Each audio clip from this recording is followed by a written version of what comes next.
Come on, Soda Pop, let's go. Robert Kolbe, 1301 South Lewis Avenue, for those that may wish to respond to anything that I have to say in the past or will be saying tonight. I learned something. I like to make numbers usable, and when you say there are 5 million motorcycles in the United States, that means there's one for every 70 people. That's more impressive than saying 5 million. When you talk about rent, I've had a small duplex. This came up because Mr. Lewis was talking. And I think half the tenants owe me more than 2 months' rent. I'm a bad Republican. But I didn't come here for that. One of the things I was going to comment about was the county government is constitutional and the city government is chartered. And so therefore, you could say the higher form of government is county government. You may or may not be aware that at one time this county of Minnehaha County used to bail the city out by lending them money at the end of every one of their years of the finances would come up short. That was in the good old days, and that's probably about 35, 40 years ago. It was just before I started visiting the county and the regular meetings that they had. Things have changed. The city has been very blessed to get the state to come to their assistance. That's another story. We'll talk about that at another point in time. The city and the county split about the same amount of money out of the property tax. That's about 25% is split between the city and the county. The other 75% goes to the school. We had a superintendent here at one time when I told him, I said, did you know that it takes 3 years of an average house's property tax to pay for 1 year of education for a student? In other words, if you have one student, you have to live in that house, the average house, for 36 years to pay for the education for that one student. So students are not a good thing to have in the school district. You're better off to have property like industrial property because they don't provide students, they provide tax money. Even farmland provides tax money beyond the students. One of the things that's happened in the history of the city of Sioux Falls, and you probably aren't aware of it, there was an oil spill up north on the road on Old 77 going up by the new golf course and just east of Sorum's Corner, or Renner Corner as it is called today. A major amount of oil was pumped into the environment because it was split in the pipe. Well, they cleaned it up. The average cleanup that you can get is about a 60% recovery of everything that goes out into the environment. Because of that particular spill, there was a major effort put on by several parts of government. The Attorney General's office had a representative, the DNR, the county, and the city were all working to see what they could do about the pipeline and see what they could do to enhance the protection of the environment. Now, I sat on that, and what happened is that we were pushing for a double-walled pipe to go at least under the river so that we wouldn't contaminate the river and we would do some efforts to save the aquifer. The unfortunate thing is we had a city, a leader of our city who settled with the pipeline people and cut the legs off from all the rest of us who were trying to go for that particular kind of environmental protection. Now, the city had no land involved. It was all in the county property, and we were trying to protect the city's aquifer, but that did not happen. That was one of the things that left a bad taste in a lot of people's mouth for that particular reason. My time is running out.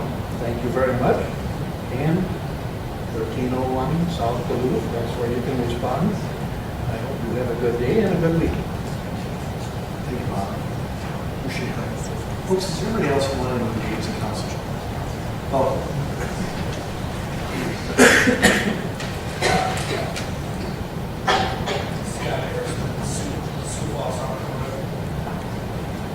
I would agree with Kathy over here, I see a lot of the city buses driving around with not a lot of people on them. So why not just let people that are younger and under 18 just ride them for free with their school pass and let them go wherever they want to. It's a fun city. There's lots of things to explore. Some of them don't have bicycles. Some of them don't have parents that can drive them places. Let them have fun. I was a latchkey kid in Mitchell and used to hoof it or ride our bikes everywhere. And there's lots of fun things to do besides sitting in front of a television and getting fat. So I did that now, but when I was a kid, I did a lot of stuff.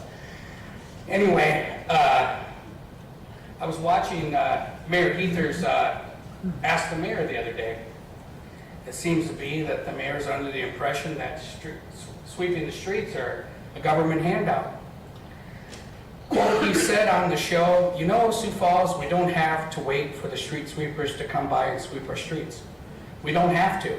If you get your leaves or junk in your curb and your gutter, hey, go out there and sweep it up. I think sometimes we rely on government so much to do work for us when we are capable to do it ourselves. I would have to say that I agree. I go out and I scoop my curbs myself. I usually use a shovel because there's so much crap there. And but I have to say that this isn't about depending on government.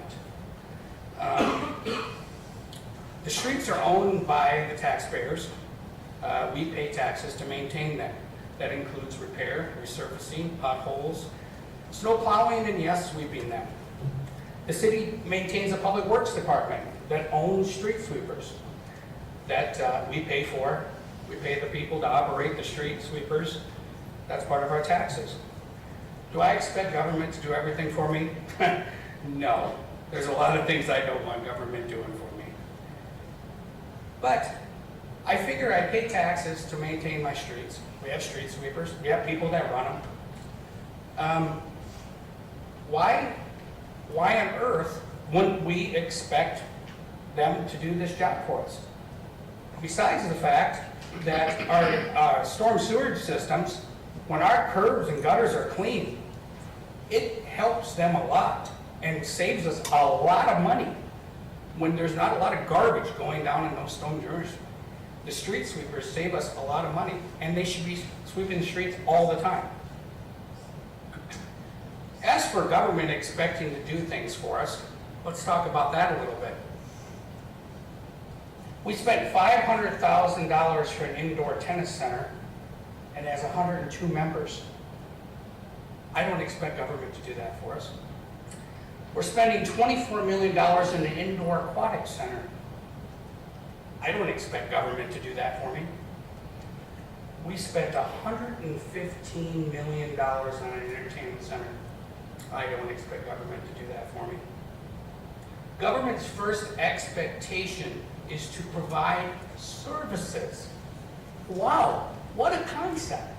Sweeping streets, filling potholes, providing fire and police. That is our first expectation of government. Not to entertain us. That's not government's expectation. We have money left over? Sure. I would have to say that we have some skewed priorities in this town. First and foremost, let's sweep the leaves off the street, and then let's talk about country western concerts out at the event center. If I have some time, I'd like to talk about the pavilion. They came here today and talked about all their great numbers. They do that every year. They have a little spin machine that goes on. The Visual Arts Center was promised to us to be free from day one. It was promised to us at the election. It was promised to us all the way through everything the pavilion's ever done. The Visual Arts Center would be free unless they brought in a special show to which we'd pay an admission. It's not free anymore. I don't go there anymore because I have to pay for a facility that I already pay my tax dollars to support. A place that I've given money to myself and contributed to, and now people can go there to go see art for free. Regional art. I'm not talking about big shows, I'm talking about regional art. Like the bus service, there's certain things in this community that we should just provide. And having kids come through there and seeing art for free would be wonderful. But for some reason, the pavilion thought that, you know, we can go back on our promise and we don't have to show this art for free.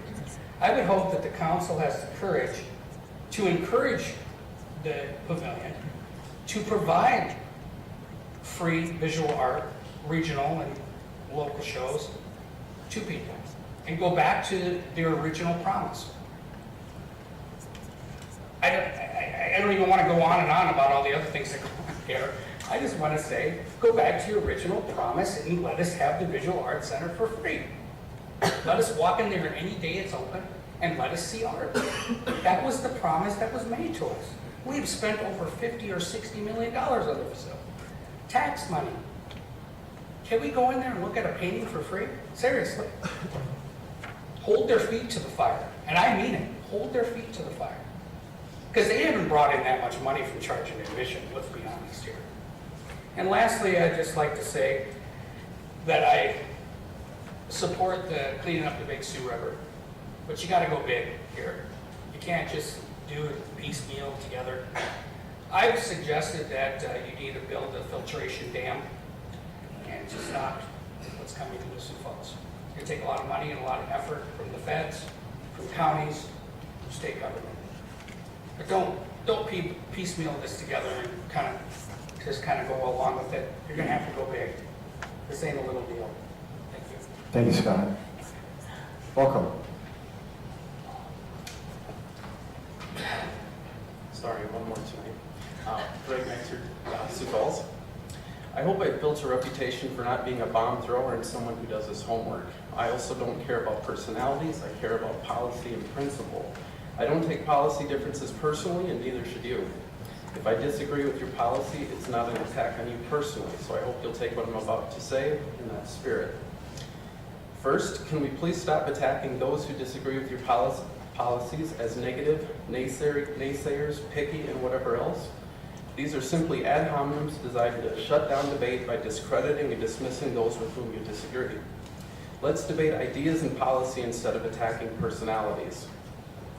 No one has a monopoly on virtue. It's possible to be against one of your policies, for example, the event center or the indoor pool, and still be honorable and love the city. Second, your most sacred duty is to uphold the law. You swear to do just that when you're elected. I believe you broke the law when you held your meeting on April 21st. The agenda was not posted online until shortly after 1 p.m. the day before, on Monday, April 20th. It's clear to me you did not violate state open meetings laws, since that only requires 24 hours notice, and that was met in this case. However, your own city ordinance states that an agenda must be posted on the Friday preceding the regular Tuesday meeting. However, you chose to ignore that ordinance. Per city ordinance, the mayor or the city council has the power to call a special meeting whenever, in its opinion, the public business may require it with as little as 24 hours notice. The mayor exercises power on Monday, April 20th. However, I would assert this was not a special meeting in any sense of the word. This was a meeting held on the same day, at the same time as a regularly scheduled meeting, with the exact agenda, literally a photocopy of the regular meeting agenda that had not been properly posted. Even if this is technically legal, which I have serious doubts about, there's no way you could argue that this meets the spirit of the ordinance. When it comes to ethical and legal questions, if in doubt, don't. I believe you would have been well served to have taken that route and canceled the meeting. Unfortunately, no one in a position of power chose to stand up for the rule of law. Third, government can't work without accountability and transparency. In regards to the event center siting, I continue to contend we have neither. It's been 8 months since the city held a press conference regarding the siting. Since then, nothing. In 8 months. This from an administration who holds press conferences at an almost unprecedented rate. On this particular topic, the silence is deafening. The convenient excuse given is that this is an ongoing legal negotiation. I believe the real reason is most likely because the city and elected officials don't want to admit that enormous errors in judgment were made at the very least, and at the worst there was malfeasance. I can't be sure because only one person on the council is demanding accountability and transparency, and he gets attacked mercilessly for it. I would challenge you to name one substantive thing you as a council have done publicly since this came to light to get me answers. It's very distressing when you realize your elected officials are apparently unwilling or uninterested in holding anyone accountable or getting answers. I've talked to a number of commercial contractors and experts, and they all agree this was a disaster from day one. It was obviously improper from day one, and this is not simply cosmetic. The only people that say this is cosmetic are city officials, and honorable as they may be, they obviously have a hopeless conflict of interest, and if only as a matter of self-preservation, would be crazy to say otherwise. On this particular subject, there's no accountability or transparency. It's one of the most depressing episodes in city government I have ever witnessed. That brings me to my last point, the balance of power, or more accurately, the concentration of power in the executive. The latest example being the rollout of the Sioux Falls Has Jobs program. The council has enormous power if it chooses to exercise it. You are the policy-making body that appropriates funds as well. You have the power of the purse. It's not healthy for city government, regardless who the mayor is, to cede all of the power to the executive. Where are the checks and balances? Where is the accountability for bad behavior?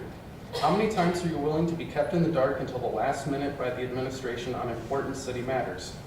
How many times are you willing to be asked to ratify or appropriate funds for something after it has already been executed?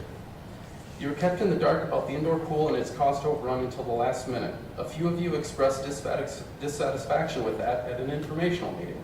One of you said we are not a rubber stamp group, but shortly after you simply approved it.